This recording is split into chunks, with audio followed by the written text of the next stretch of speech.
We have a truly bizarre and potentially world-altering situation today. There are confirmed reports that the U.S. Coast Guard, under direct orders from the Trump administration, has successfully boarded and seized the Marinera. Not, that's Marinera,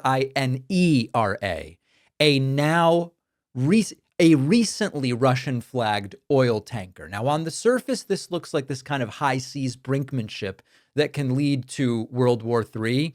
You've got a U.S. boarding party on a Russian vessel while a Russian naval ship and a nuclear submarine are lurking miles away in the foggy waters near Iceland. But if you step back and you look at the 2026 geopolitical board, there is a much deeper and far more cynical narrative that we can interpret from this. And that's really what I want to focus on.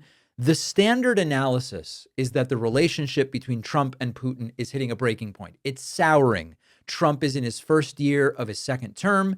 He's captured Nicolas Maduro in this middle of the night raid, which would not please Putin. And now he's seizing Russian property to, as he puts it, take back the oil that he says belongs to the United States. It seems like Trump has broken with Putin. But I think we need to think a little more deeply. What is actually happening here? Are we watching Trump break with Putin? Or are we watching a carefully choreographed piece of performance diplomacy designed to benefit both Trump and Putin at the expense of the rest of the world? Now, think about the timing.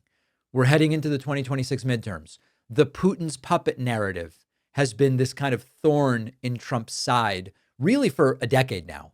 By seizing a Russian ship in this dramatic fashion, Trump gets to tout his tough guy optics. He can tell the American voter, I'm not just standing up to Putin, I'm taking his ships, and I'm going to lower your gas prices with the oil. And it provides the perfect political cover. What does Putin get? Well, look at the Russian response. It's so far, it's only been hours, but muted and legalistic, no missiles flying and no immediate threats. And so the question is this some kind of great swap keeps coming up. In this 2026 version of the world, we are seeing the birth of what some call the Don Roe doctrine. Trump essentially tells Putin, the Western Hemisphere is my personal backyard. I take Maduro, I take oil in the Western Hemisphere, I kick out your advisors from the Western Hemisphere. And what does Putin get in exchange? Probably some kind of green light to finalize his own security sphere in Eastern Europe without the United States interfering, which of course would include keeping a bunch of Ukrainian land and maybe more. This is like a 19th century style resource grab masquerading as a 21st century security crisis. Trump isn't citing international law to justify this. He's citing essentially a real estate dispute. Venezuela stole the oil through nationalization decades ago. This Russian tanker was Venezuela connected. We're taking it. And he's treating the U.S. military as this kind of global collection agency that's just going to go around. We collect Maduro. We take oil from this tanker. We take oil from that tanker. If the U.S. can snatch a head of state and seize a tanker because it wants, because the president wants, rather, to take the oil that he decided belongs to him, we have the death of the kind of post-World War II order. It becomes mercantile geopolitics where the world is divided into spheres of influence. Strongman Trump gets the Western Hemisphere and strongman Putin gets the Eastern Hemisphere. So I think we just have to ask ourselves, and maybe more information will come out in the forthcoming hours, is this a genuine confrontation between Trump and Putin, or is this part of a coordinated global realignment that will be finalized sometime in the spring when some of these leaders meet? I am very suspicious of this. That is where that's as far as I can go right now.